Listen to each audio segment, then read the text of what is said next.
একুল ভাঙে ওকুল গড়ে এই তো নদীর খেলা, সকালবেলা আমির রে ভাই ফকির সন্ধ্যাবেলা।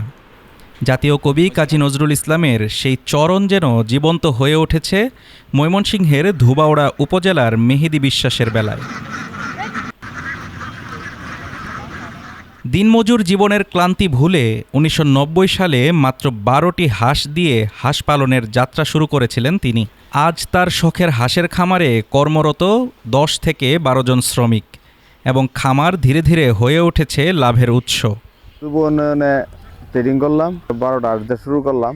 দাফে দাফে কিছু ঋণ ফিন করে নারায়ণগঞ্জ হাজীগঞ্জ থেকে বাচ্চা আনলাম, সরকারি খামার থেকে বাচ্চা এনে আবার শুরু করলাম। মানে ১২০০ হাঁস হচ্ছে বড়, আর ১২০০ হইলো বাচ্চা।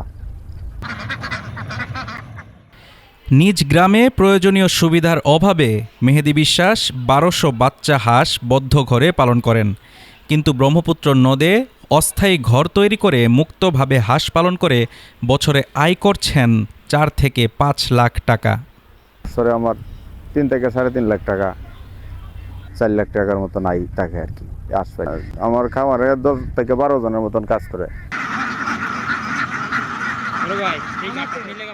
ছেলে আসাদ মিয়া বলেন, নদীতে সারা বছর পানি থাকার কারণে মুক্তভাবে হাঁস পালনে বিশেষ খরচ লাগে না। পূর্ণবয়স্ক হাঁস থেকে ডিম বিক্রি করেও প্রতি বছর আয় হয় ২ লাখ টাকার মতো। আমাদের ধুবাউড়া থানা গোতলা ইউনিয়ন আমাদের বাড়ি, রঘুরাম প্রোগ্রাম।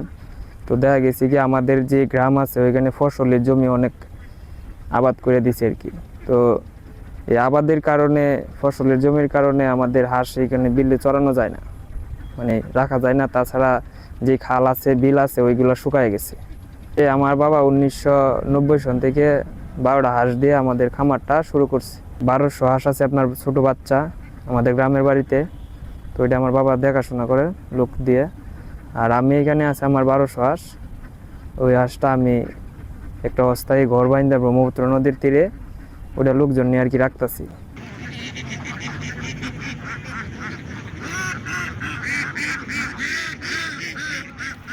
মেহেদী বিশ্বাস ও তার ছেলে জানাচ্ছেন, সরকারি সহায়তা পেলে হাঁসের খামার সম্প্রসারণ হবে, বেকারদের কর্মসংস্থান তৈরি হবে এবং আরও হাজারো শ্রমিক উপকৃত হবেন।